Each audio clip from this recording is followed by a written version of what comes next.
Welcome to the next video in systems programming. In this video, we are going to continue into section 11.2, talking about the different kinds of storage devices. And the most interesting thing for us is the distinction between primary storage and secondary storage. And what distinguishes these is whether or not the CPU can directly retrieve the data from these devices. So primary, the CPU can make a direct retrieval, whereas secondary storage devices cannot. Examples of primary storage devices are register and main memory, which is RAM, and secondary storage devices, which we will not talk about for a while. So this is almost like for us for the next several weeks or something like that. It almost doesn't exist as far as we're concerned. But just to say, some examples, because they do exist, is like hard disks and solid state drives and external drives and so on. Things that we care about measuring with regards to these concepts are capacity, that's just how much memory it can hold. Latency is basically how quickly the device operates all on its own. And the transfer rate is the speed at which, once the information has been collected, and in a sense, right, like just in a metaphor, you imagine that it's placed on a bus, and then the transfer rate is the speed of the bus, right? So the latency is how fast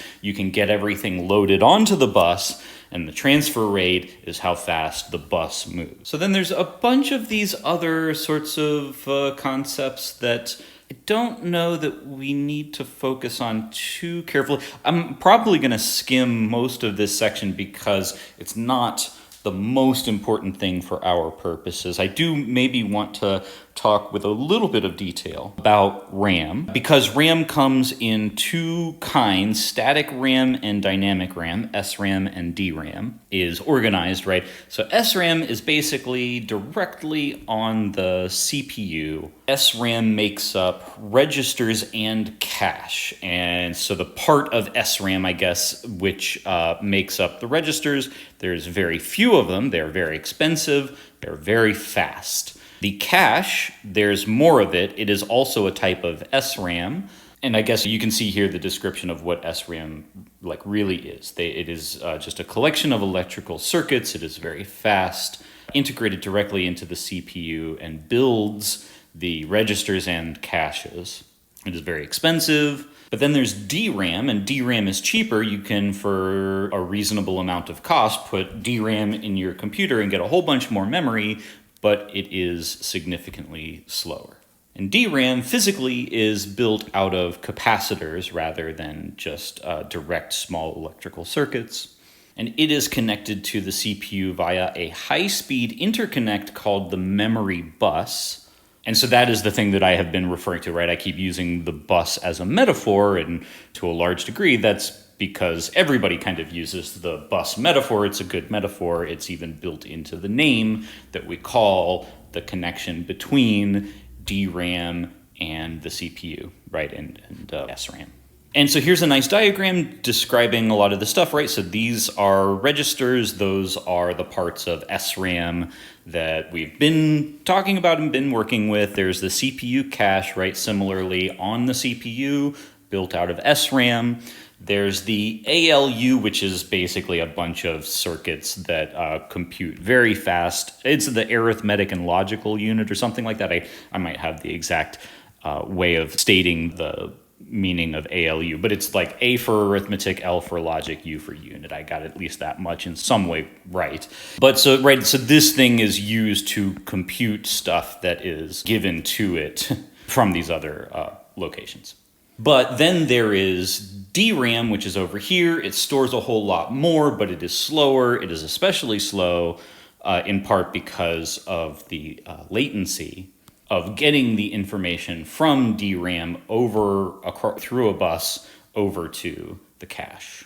This bus is referred to as the von Neumann bottleneck. CPU cache, let's talk about cache a little bit. It occupies a middle ground between the registers and main memory. Right, so basically the main memory, the DRAM, is, right, cache basically makes a copy, right? So DRAM sends on a bus this data cache basically copies it so that the same information, and at some point the same information is stored in the two locations. But then the cache is so fast and directly on the CPU that the CPU operates on it directly, computes whatever it computes, and sends the result of computation back over to main memory, if needed. It all depends on what you are trying to do. But anyway, right, and then further, the cache is itself segmented into these different levels, with level 1 being the fastest, level 3 being the slowest.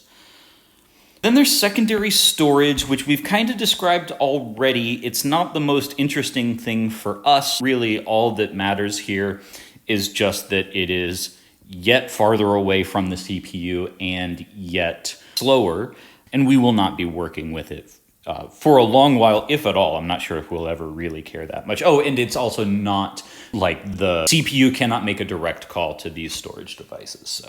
So basically what that means is that in order to access these storage devices, you need special calls that maybe use the operating system as an intermediary to deliver the information held here.